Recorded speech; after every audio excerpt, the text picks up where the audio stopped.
Mr. Modi is about to restart his journey as the Prime Minister of India for the third time in a row. But there are at least 9 countries in the world where many are very angry or very disappointed because of this. And there are several countries in the world where they seem to be quite happy about this. Want to know who those countries are? Well, let's start with the countries where they seem disappointed. Qatar. The Qatari media outlet Al Jazeera is known for its anti-India position that seems clearly against India's territorial integrity. The media outlet is also known for its Islamist viewpoint. Unfortunately, due to that, in multiple ways, it is contributing to the presence of Modi-phobia and Hindu-phobia among many. Modi is seen as a leader who has made many Hindus proud of their roots, identity and culture. And of course, expansionism-seeking religions do not fancy that. Number 8. Well, do not be surprised. It is the USA. We should understand that the re-arrival of Mr. Modi can be a major issue for the American missionaries who have been working hard to complete the task of the total evangelization of the world. Besides that, this Russian media outlet published an article that cited a report claiming that a huge amount of money was used to interfere in India's general election. The report claimed that a lot of those activities involved Americans or US-based entities. The same report was also cited by several Indian media outlets. As they say, being America's friend or his enemy can be equally dangerous.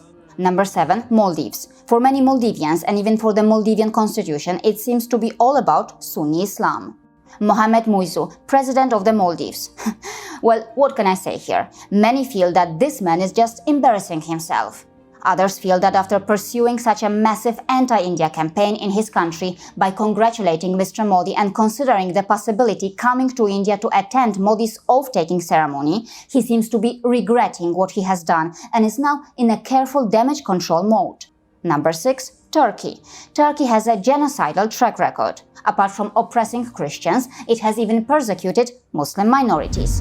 Turkish media outlets seem to hesitate when it comes to describing the pre-Islamic Hindu heritage of India that was destroyed when parts of India were brutally Islamized. Its narrative on Kashmir seems quite twisted. Perhaps Modi is at the center stage of Hindu revivalism, and that cannot be tolerated easily by many. Number 5. China. China's worst nightmare is to see India and the USA coming together to contain China's global ambition. In multiple ways, that nightmare is becoming a reality, and perhaps that's why, regarding India, China has softened its stance to an extent. This softer tone can be observed in articles such as these. As reported in the Global Times, when Taiwan's regional leader Lai Ching-te congratulated Modi on his election win, the dragon released fumes.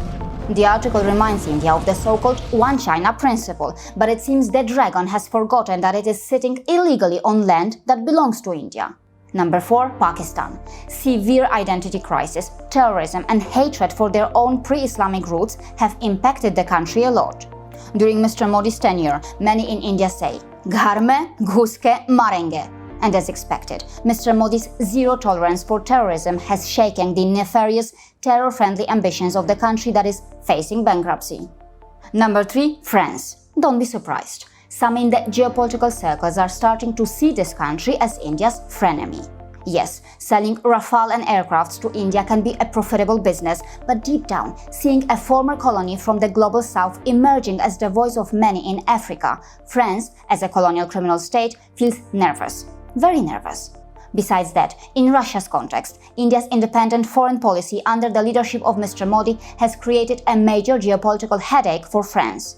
After all, a colonial criminal state would prefer a puppet government, not an independent government, right? It seems that when Modi won, some French media sharks lost. To learn more about France's ongoing colonial crimes, please watch this. Number 2. Canada. Many are starting to see this Western colonial criminal state as an emerging global hub of terrorism and an established safe haven for criminals. There is no doubt that the Khalistan issue has damaged ties between India and Canada. Despite India's multiple requests, Canada has not taken sufficient action against the terrorists who want to harm India. The irony is that Mr. Trudeau, who has been referred to as a narcissistic, controlling, fascist sociopath and has been humiliated globally in relation to some severe human rights violations, has the audacity to mention human rights in his so-called congratulatory message to Mr. Modi. To learn more about Canada's hidden dark side, please watch this. And finally, Germany. A genocidal colonial criminal state that claims or pretends to be a liberal democracy but acts more like a hybrid theocratic state with a neo-Nazi twist. Something that I explained very well in this video. A must-watch.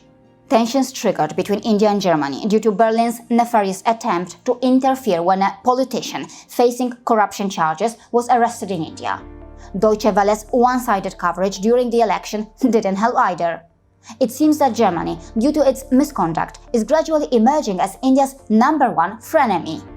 Now quickly, let's go through the list of the countries where many seem to be happy about Mr. Modi's re-arrival. Suriname. Not everyone knows this, but Suriname has a very big population of Indian origin. Many of them are Hindus and support Modi. Mauritius. As mentioned here, according to the 2011 census, approximately 48% of the population is Hindu.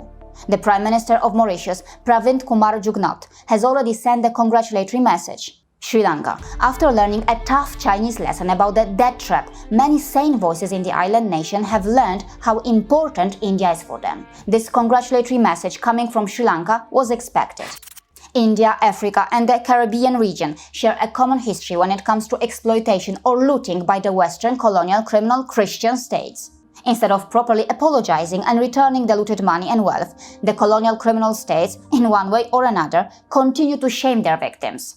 Tired of this victim shaming and neo-colonization, many in the global south see India as a powerful voice that has a potential to help them get justice. In this context, multiple congratulatory messages from this part of the world were expected, and of course, Mr. Modi received them.